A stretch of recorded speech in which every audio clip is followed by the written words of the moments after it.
It's time for DJ Rocky's Secret Files.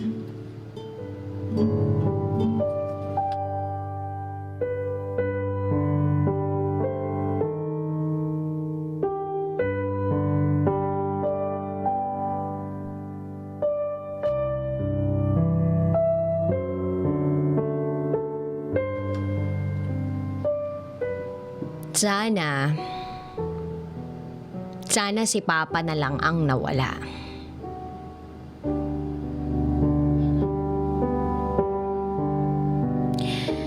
Halos 1 taon na akong nakikinig sa programang Secret File mo, DJ Rocky. Pero ngayon ko lang naisipan na isulat ang aking secret file. Dahil na-inspire ako sa lahat ng mga napapakinggan ko at gusto kong ibahagi ang sarili ko namang kwento. Itago niyo ako sa pangalang Hetty. Ako ang bunso sa aming magkakapatid. Ilang taon kaming nagtiis na hindi makasama ang nanay namin dahil isa siyang OFW. Kaya ang nangyari, si tatay na lang ang kasakasama namin. Ang hirap ng walang ina sa tabi mo, yung tipong wala kang makausap, wala kang mapagsasabihan ng problema, at wala kang karamay.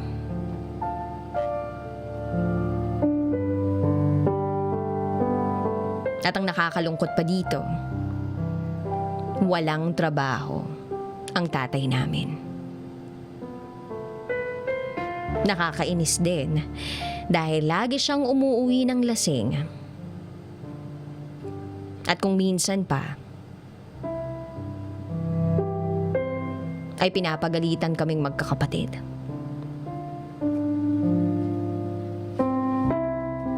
Nagwawala pa ito.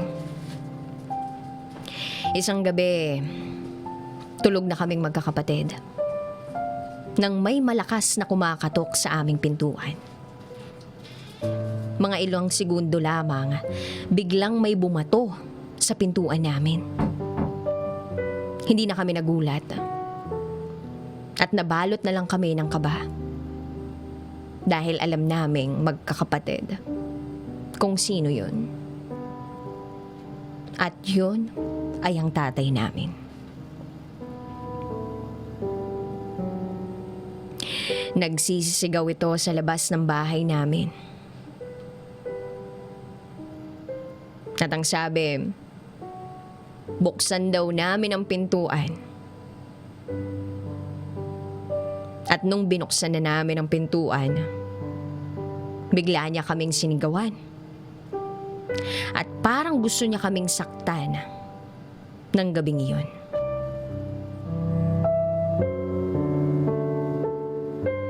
Meron ngang isang gabi na halos hindi kami makatulog sa sobrang takot. Na baka saktan niya na kami ng tuluyan.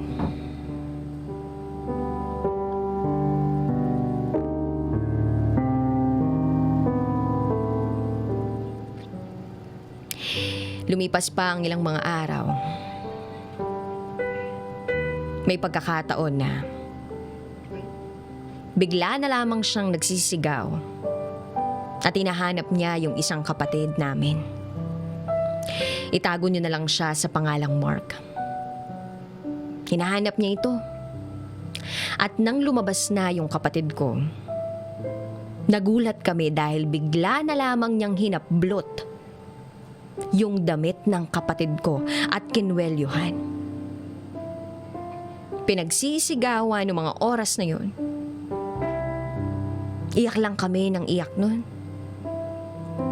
Hindi namin alam kung anong gagawin namin dahil wala ang nanay namin. Makalipas ang ilang buwan nang mauso yung sakit na dengue sa aming bayan. Isa ang pamilya namin na nakaranas ng malaking problema. Dahil sa aming 4 na magkakapatid, Tatlo kaming nagkasakit at nagka-dengue. Sunod-sunod kaming nagkasakit nung mga panahon na yun. Halos mapaluhod ang panganay na kapatid namin, kung saan kukuha ng panggastos at pambili ng gamot.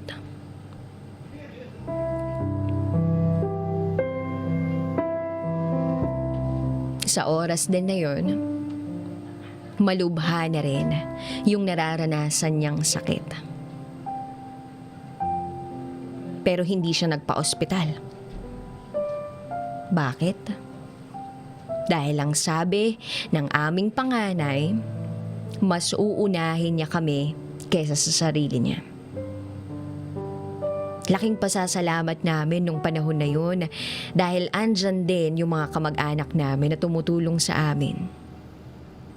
Pero ang masakit para sa amin ay yung nung panahon na yun, yung mismong ama namin, wala man lang ginagawang paraan para mabayaran yung mga bills namin sa ospital. Nabalitaan namin na yung tatay namin tumatambay lang sa bahay. Paminsan daw, nasa labas lang ng bahay, umuupo at naninigarilyo. Na para bang wala sa ospital yung sarili niyang mga anak. Nung araw na malapit na kaming lumabas, kasabay ko sana si Kuya Mark. Kaso, laking gulat namin na hindi na daw siya matutuloy na lumabas ng ospital. Dahil ang sabi ng doktor, bigla na lang daw nagbago ang resulta ng test niya. Nabigla kaming lahat dahil meron siyang sakit na acute leukemia. Sa dinami-rami naman ng taong pwedeng magkaroon ng sakit, yung kapatid ko pa na sobrang bait, maunawain at napaka-maaalalahanin. Nang malaman namin yun, tumulo na yung mga luha sa aming mga mata. Hindi namin matanggap na may sakit si Kuya Mark. Pero siguro kailangan naming tanggapin dahil nasa lahi ng mama ko yung sakit na leukemia. Makalipas ang 2 buwan, laging sinasamahan ng aking panganay na kapatid ang kapatid ko na si Kuya Mark. Every thrice a week para magpakimo sila. Minsan nga, halos mapaluha kami ng kapatid ko dahil ni mismong makain, walang-wala kami. Yun bang itutulog na lang namin yung gutom na nararamdaman namin. Kasi yung padala ng nanay namin, tamang-tama lang sa pangkimo ng kuya namin. Ni pagkain sa fast food o kahit masasarap na pagkain, hindi namin natitikman dahil walang-wala kami. Meron pang ang araw ng birthday ng pinsan ko. Nandoon yung tatay namin. Kasama rin kami. Nasa bahay that time yung isang kapatid ko. And then yung lolo ko, nung time na yon, humingi ng pambili ng bigas. At nung humingi ako sa papa ko, wala raw siyang maibigay.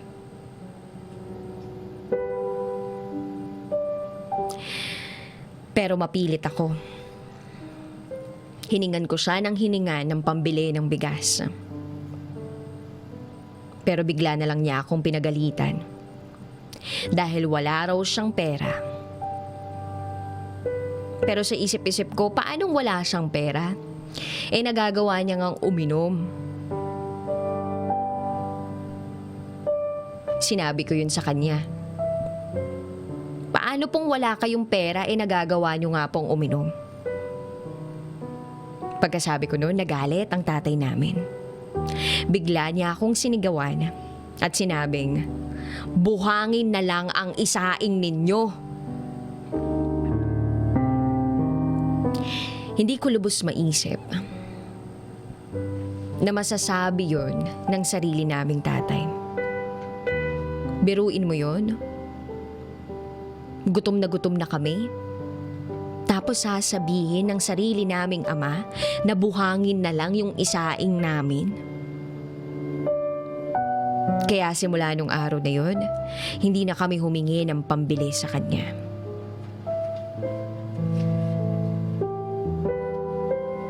Siguro na itatanong nyo kung bakit naghihirap kami. Samantalang yung nanay namin ay OFW. Siguro dahil hindi na i-distribute ng maayos yung perang ipinadadala ng nanay namin. Alam nyo kung bakit? Ang tatay kasi namin ang humahawak ng pera na ipinadadala ng nanay namin. Lumipas pa ang ilang buwan. Ganun pa rin ang sitwasyon namin. Lagi pa rin umiinom si Papa. Lagi niya pa rin kami pinapagalitan.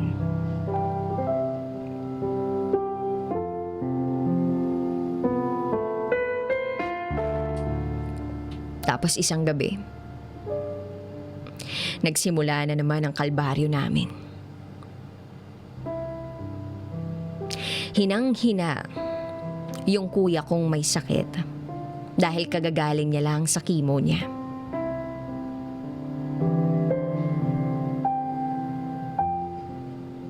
Pinapatayo niya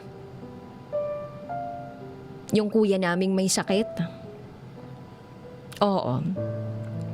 Yung sariling tatay namin, gusto niyang tumayo yung kuya naming may sakit at maghugas ng pinggan.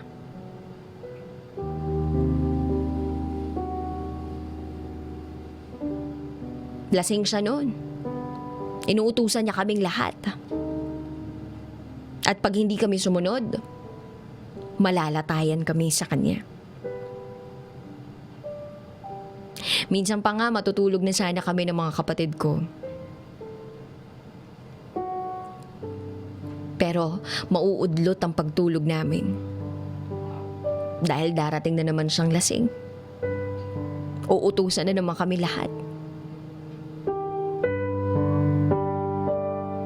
Tapos minsan pa, narinig ko na ang sabi ng tatay namin dun sa isa kong kapatid. Ang sabi niya, walang yaka, pabigat ka lang sa pamilyang to. Siguraduhin mo lang na pagbalik ko, ihanda mo yung sarili mo dahil papatayin kita. Biruin mo, nabitawan ng tatay namin yung salitang papatayin kita.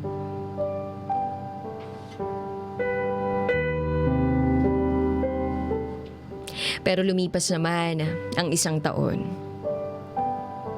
Hindi naman ginawa yun ng tatay namin. At lumipas pa ang halos 2 taon. Sinabi na ng doktor na nalampasan daw ng kuya namin ang sakit na leukemia. Magaling na daw siya. Kaya ayun, napanatag na kami. Kaya lang, 1 taon lang ang lumipas. Taong 2014. Pabalik-balik na naman siya sa ospital. At doon sinabi na ng doktor na bumalik daw yung sakit ng kapatid namin. At ngayon, meron na rin siyang tuberculosis. Halos mapamura kaming lahat sa nalaman namin. Hiningan na namin ang tulong kahit sino. At laking pasasalamat namin na tinulungan kami ng mga taong may mamabubuting puso. Pero hindi natatapos doon ang lahat. Dahil kailangan pa naming humingi ng tulong at humanap ng pera dahil kulang pa ang pambayad namin sa ospital. Sa mga pagkakataong yun, hinihiling ko na sana responsable ang tatay namin. Pero malaman-laman namin na ang tatay namin ay nagpupunta sa isang bar. At may nakakita daw dito na may kasama itong babae. Alam nyo yung pakiramdam na gusto namin siyang ilibing sa lupa. Kasi hindi niya nga kayang buhayin yung pamilya namin, tapos mambababae pa siya. And that time, umuwi na yung nanay namin. Dahil nalaman niya na nambababae na ang tatay namin. Matagal niyang inasam ang pagkakataon na yon na makapiling kami. Gusto ng nanay namin na ayusin kung ano man yung nangyari. At ang swerte ng tatay ko sa nanay ko. Kasi binigyan pa siya ng isa pang pagkakataon.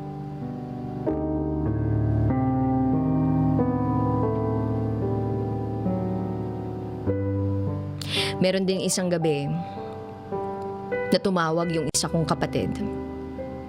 Kinukumusta kami.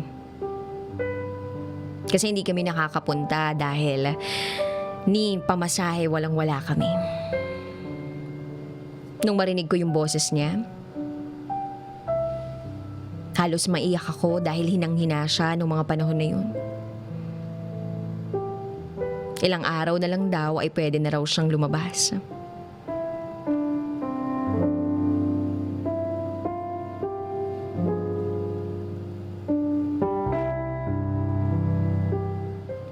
Hanggang sa lumipas pa ang ilang mga araw.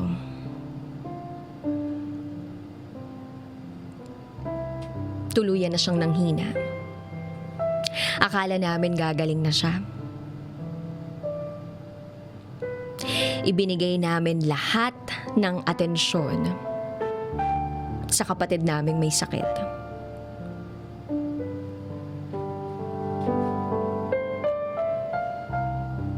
Noong mga oras na yun, naiinggit ako sa atensyon na ibinibigay sa kuya naming may sakit.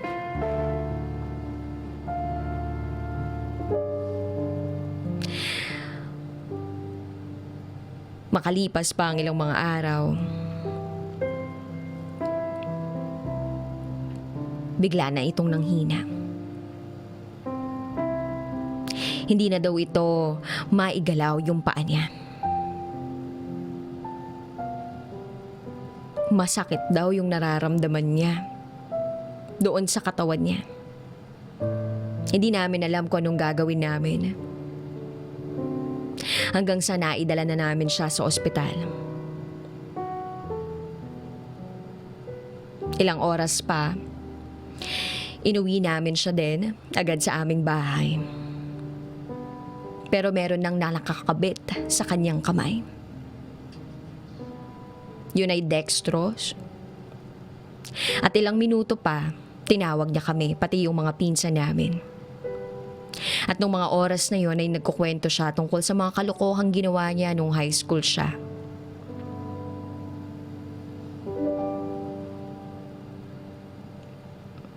Hanggang sa nagtatawanan na kami. Lumuluha na rin kami. Dahil lang sabi na niya, lagi daw kaming magmamahalan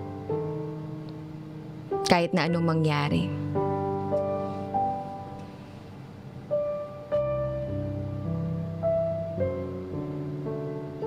Napayakap ako sa kuya ko kasi mahal na mahal namin siya. Parang hindi namin kayang mawala siya. Kinabukasan, sinundo ako ng pinsan ko sa aming sambahan at sinabing pinapauwi raw ako at hinahanap ng kuya ko. Nagmamadali ako umuwi ng mga oras na yun. Nagulat na lang ako dahil medyo maraming tao sa bahay. At nung pumasok ako ng bahay, napaluha na ako. Kasi nakita ko kung paano magmakaawa yung kuya ko na bumili ng pampatulog na gamot. Dahil hindi niya na raw kaya yung sakit. At pagod na daw siyang lumaban. Humingi siya ng tulong sa ate ko, sa uncle ko, sa mama ko. Pero nang makita niya ako, tinawag niya ako at kinausap na magpakabait daw ako. Huwag na kaming mag-away ng mga kapatid kong iba. Magmahalan daw kami. Wala akong maisagot noon kundi iyak lang ako ng iyak.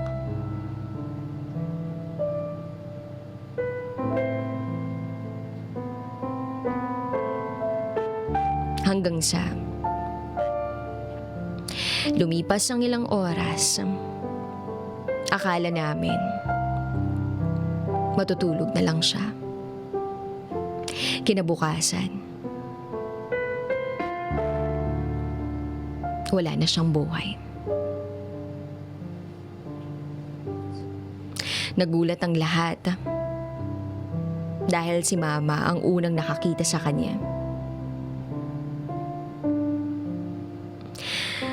Halos mabulahaw lahat ng kapitbahay namin dahil sa pagsisigaw ng nanay namin.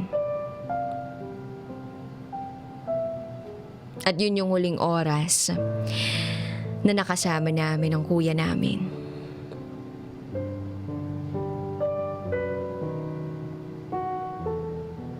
Gusto ko magwala sa pagkakataong yun.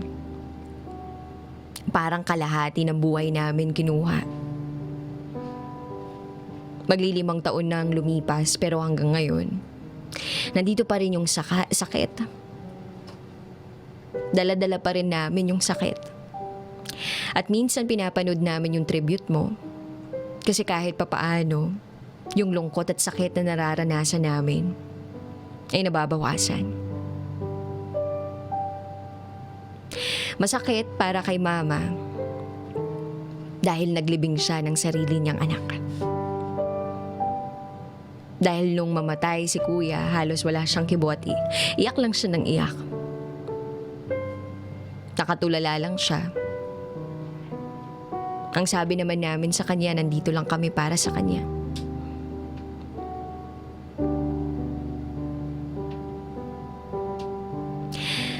At kung nakikinig ka man, Kuya, kahit kailan hindi kami nagalit sa'yo. At ayaw naming nahihirapan ka. At sana naramdaman mo na mahal ka namin. Pero sana, hindi na lang ikaw yung namatay, no? Sana si Papa na lang yung nawala at namatay. At hindi ikaw na mahal namin. Miss na miss ka na namin.